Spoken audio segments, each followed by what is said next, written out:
בואו נדבר על עריכת דפי נחיתה. אוקיי, יש לנו פה כמה דפי נחיתה. בואו נגיד, נבחר את הדף הזה. ארוך עם AI, כמו שאתם רואים.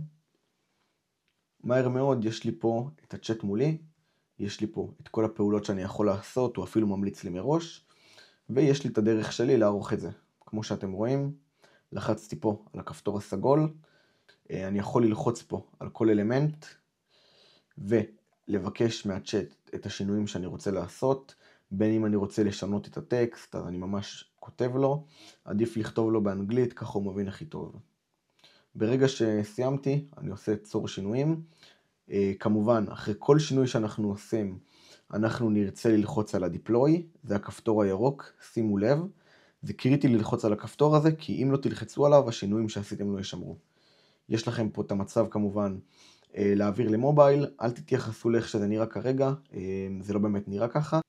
בואו ניתן דוגמה לאיך מטפלים בדף שנראה ככה. למה הוא נראה ככה? קודם כל בואו נבין. כנראה הוא רחב מדי, משהו בכפתורים פה רחב מדי. בואו נחפש איפה זה נוגע. אוקיי, יש לנו פה, הבנו בעצם מה מפריע לנו.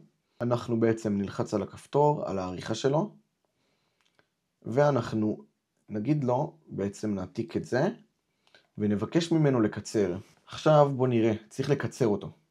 אני לא יודע כמה זה קצר, אבל בואו נראה. ביקשתי ממנו, אני אעשה צור שינויים.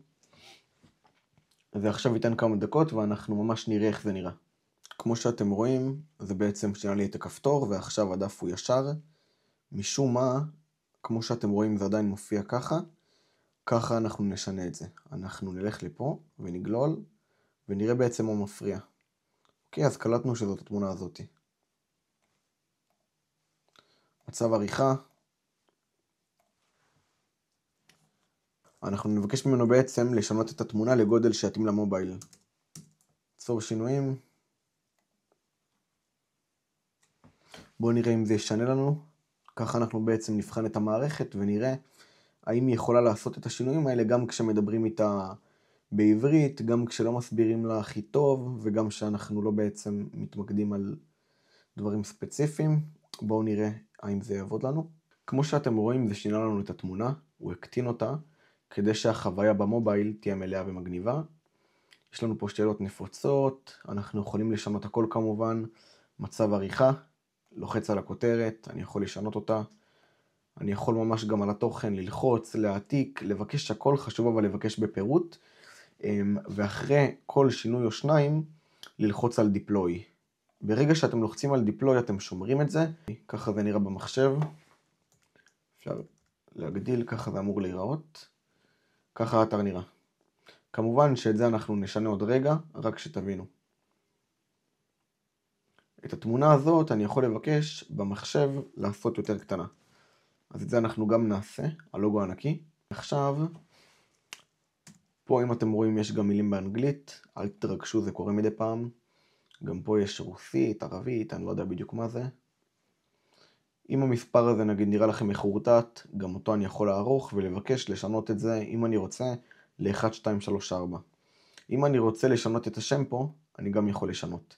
אם זה לא בא לי טוב שיש פה ביקורות נגיד, אני יכול ללחוץ על הסקשן ולהגיד לו, תסיר את כל הביקורות. בואו נראה האם זה שינה את מה שרצינו. אוקיי, כמו שאתם רואים, התוכנה לא ביאסה אותנו, וזה הקטין את התמונה. כמו שראיתם, אני יכול ממש לערוך פה הכל. אני יכול להוסיף לפה את הלוגוים שלהם אם אני רוצה, ממש פה יש לי אפשרות להוסיף תמונה. אם בכללי השינויים שאתם רוצים לעשות, יש גם את הצ'אט הכללי. זאת אומרת, אם אתם עכשיו רואים משהו נקודתי, נגיד את המילה הזאתי, אתם נכנסים למצב עריכה, אתם נכנסים לאדינג, ואז תתקן את המילה בערבית, היא לא במקום. צור שינויים, זה שינה לנו את המילה, כמו שרצינו. אם עכשיו המספר פה לא בא לי טוב, אני יכול להיכנס אליו ולבקש ממנו לשנות לי. כל מה שאני רוצה לשנות, אני יכול לשנות, רק חשוב ללחוץ על הדיפלוי כמובן, ואחרי שקיבלתם את האישור פה, לחכות כמה שניות, ללחוץ דמו. ברגע שלחצתם דמו, אתם יכולים ממש לראות איך האתר נראה. אני תכף אתן לו לשמור. הנה הוא שמר. עכשיו אחרי כמה שניות אני אכנס. כמו שאתם רואים, הכל פה נשמר. אם אני אגיד לו שאני רוצה להקטין את הכותרת, הוא יקטין אותה. אם אני אגיד לו שאני רוצה להקטין את ה-Hero Section, הוא יקטין אותו. אם אני ארצה להוסיף לפה עוד משהו, אני אוכל. אם אני ארצה לשנות את האחוזים, אני אוכל. אם אני ארצה להעיף את האימוג'ים שיש פה, אני גם יוכל. הכל עניין של עריכה, הכל עניין של ללכת לאלמנט. הנה האלמנט, אוקיי, יש לי פה את הקארד, יש לי פה את זה, ואם יש לי בקשה כללית, נגיד, זה לא היה מיושר מימין לשמאל, הייתי יכול לכתוב לצ'אט, תיישר את כל הכרטיסים מימין לשמאל, RTL. כמובן שעדיף באנגלית, אבל אם אין לכם את האנגלית, גם בעברית תבקשו, והמערכת תעשה הכל.